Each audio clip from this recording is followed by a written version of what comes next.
ಹೋಗಬೇಕಾದ್ರೆ ಖಾಲಿ ಕೈಯಲ್ಲಿ ಹೋಗುವ ಪದ್ಧತಿ ಇಲ್ಲ, ಹೋಗಬಾರದು.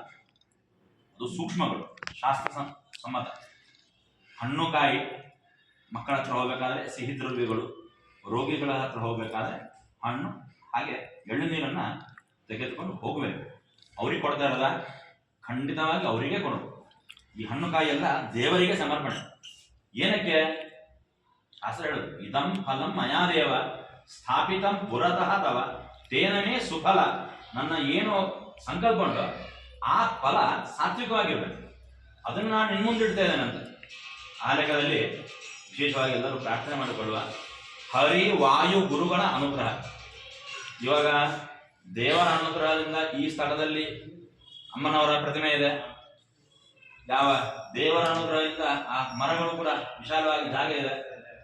ಯಾವ ಭಗವಂತನ ಪ್ರೇರಣೆಯಂತೆ ಕಾಲಕ್ರಮೇಣ ಬರತಕ್ಕಂತಹ ಭಕ್ತ ಮಹಾಜನತೆಯ ಎಲ್ಲ ಬಾಧೆಗಳು ದೂರ ಆಗಬೇಕು, ಅವರ ಗ್ರಹಚಾರಗಳು ದೂರ ಆಗಬೇಕು. ಗ್ರಹಚಾರ ಅನ್ನಂದ್ರೆ ಗ್ರಹಗಳ ಸಂಚಲನೆ. ನಾವು ಏನ್ ಮಾಡಿದೇನೆ ಕೆಲವೊಂದು ಅಪವಾದಗಳು ನಮ್ಗೆ ಹುಡ್ಕೊಂಡ್ ಬರ್ತದೆ. ಆಗ ನಾವು ಹೇಳೋದು ಏನ್ ಕರ್ಮ ಮಾಡಿದ್ರೆ ಗೊತ್ತಿಲ್ಲ ಅಂತ. ಕರ್ಮ ಅಂದ್ರೆ ಗ್ರಹಚಾರ, ಗ್ರಹಗಳ ಚಲನೆ. ಮನುಷ್ಯ ಭೂಮಿಗೆ ಬಂದ ಅಂತಂದ್ರೆ ಏನೋ ಒಂದು ಪಾಪಕರ್ಮ ಮಾಡಿದ್ದಕ್ಕೆ ನಮ್ಮನ್ನು ಸೇರಿಸಿ ಸಾಲ ಮಾಡಿರ್ತೀವಿ.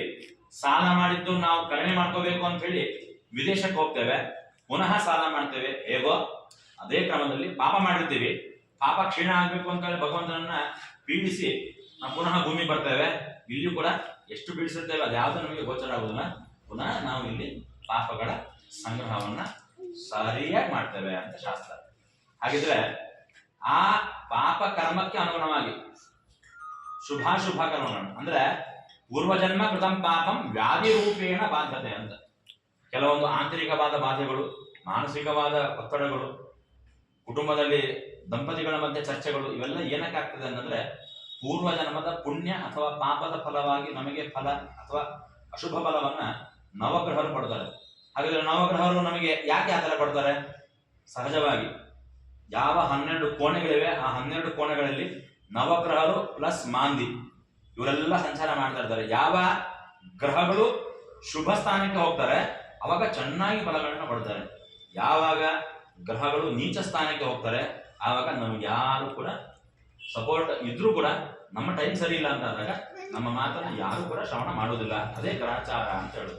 ಹಾಗಾಗಿ ಎಲ್ಲಾ ಗ್ರಹಗತಿಗಳು ಚೆನ್ನಾಗಿ ನಡೆಯಬೇಕು, ಬರುವಂತ ಭಕ್ತ ಮಹಾಜನತೆಯ ಮನಸ್ಸಿನ ಆಕಾಂಕ್ಷೆಗಳು ಪೂರ್ಣ ಆಗಬೇಕು ಅಂತ ಹೇಳಿ ಯಾವ ನಾಳೆ ಬೆಳಿಗ್ಗೆ ಸುಮುಹೂರ್ತದಲ್ಲಿ, ಯಾವ ಬ್ರಾಹ್ಮಿ ಮುಹೂರ್ತದ ಅನಂತರದಲ್ಲಿ ಬರತಕ್ಕಂತಹ ಶುದ್ಧವಾದ ಮುಹೂರ್ತದಲ್ಲಿ ನಾವು ನವಗ್ರಹದ ಪ್ರತಿಷ್ಠೆ, ಅದರ ಜೊತೆ ನಾಗದೇವರು, ನಾವು ನಾಗದೇವರನ್ನ ಈ ದಿಕ್ಕಿನಲ್ಲಿ ಅನ್ನೋದಕ್ಕಿಂತ ಉಡುಪಿ ಪ್ರಾಂತ್ಯ ದಕ್ಷಿಣ ಕನ್ನಡದಲ್ಲಿ ಬಹಳ ವಿಶಿಷ್ಟವಾದ ರೀತಿಯಲ್ಲಿ ನಾಗದೇವರ ಚಿಂತನೆ ಮಾಡೋದು. ಅಲ್ಲೆಲ್ಲ ನಾವು ಸಹಜವಾಗಿ ಅದಕ್ಕೆ ಹೋದ್ರೆ ನಾಗಮಂಡಲ ಇವೆಲ್ಲ ಪೂಜೆ ಮಾಡ್ತಾರೆ. ಅವೆಲ್ಲ ಕೋಟಿಗಟ್ಟಲೆ ಖರ್ಚು ಮಾಡ್ತಾರೆ.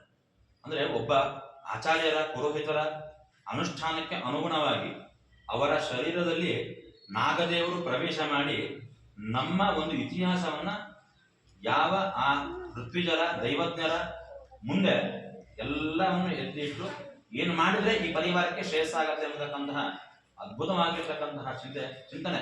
ಅಷ್ಟಪವಿತ್ರ ಚತುರ್ಪವಿತ್ರ ಅಂತ ನಾವೆಲ್ಲ ಚಿಂತನೆ ಮಾಡಿದ್ದೇವೆ. ನಾಗಮಂಡಲ ಭಾರಿ ದೊಡ್ಡ ಪ್ರಮಾಣದ ಆರಾಧನೆಗಳವೆಲ್ಲ, ಅದೆಲ್ಲ 1 ವಾರದ ಪೂಜೆ ಆರಾಧನೆ. ಅಂದ್ರೆ ನಾಗದೇವರು ಶುದ್ಧವಾಗಿ ಸಂಪತ್ಕಾರಕ ಹಾಗೆ ಮನೋಕಾರಕ ಅಂತ. ಈ ನಾವೆಲ್ಲ ನಿಧಿ ಸಿಕ್ಕಿತು ಅಂತ ನಾವು ಚಿಂತನೆ ಮಾಡಿದಾಗ ಆ ನಿಧಿಯ ಹತ್ರ ಒಂದು ಹಾವು ಇರ್ತದೆ. ಅದು ಯಾವ್ದಾವುದೋ ಜಾತಿ ಹಾವಲ್ಲ, ಕೇವಲ ನಾಗರ ಹಾವು ಮಾತ್ರ ಇರ್ತದೆ. ಅಂದ್ರೆ ಸಂಪತ್ತನ್ನ ರಕ್ಷಣೆ ಮಾಡುವವ ನಾಗದೇವರು ಅಂತ ನಾವು ಚಿಂತನೆ ಮಾಡಿದ್ದೇವೆ.